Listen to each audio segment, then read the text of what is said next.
महाराज कृष्णदेवराय को तेनालीराम से बेढंगे सवाल पूछने में बड़ा ही आनंद आता था।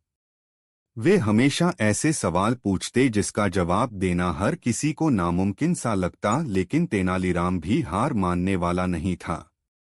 वो भी महाराज को ऐसा जवाब देता कि उन्हें कुछ समझ ही आता कि वो आगे क्या पूछे।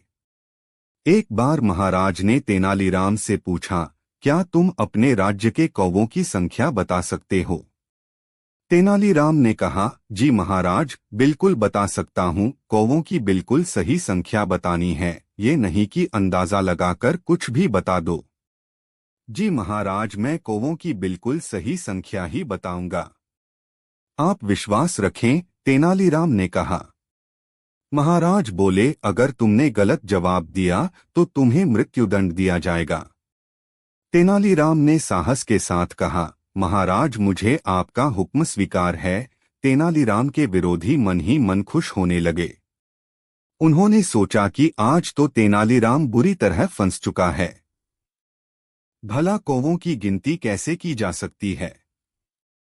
तभी महाराज ने तेनालीराम से अपने सवाल का उत्तर मांगा। तेनालीराम बोला, महाराज हमारे राज्य में 1,20,550 कौवे हैं। महाराज ने आश्चर्यचकित होकर पूछा, क्या हमारे राज्य में इतने कौवे हैं? हाँ महाराज, अगर आपको यकीन नहीं तो आप गिनवा के देख सकते हैं।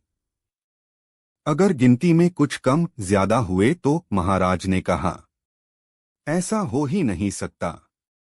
अगर ऐसा हुआ भी तो अवश्य ही हमारे राज्य के कुछ कौवे अपने रिश्तेदारों से मिलने दूसरे राज्य में गए होंगे, या फिर दूसरे राज्य के कुछ कौवे हमारे राज्य में अपने रिश्तेदारों में मिलने आए होंगे। इस स्थिति में तो कौवों की संख्या कम ज्यादा हो सकती है, वरना तो नहीं। तेनालीराम का उत्तर सुनकर महाराज निरुत्तर हो गए। तेनालीराम के विरोधी बेचारे हाथ मलते रह गए, क्योंकि तेनालीराम ने उनकी कुशी पर पानी जो फेर दिया था।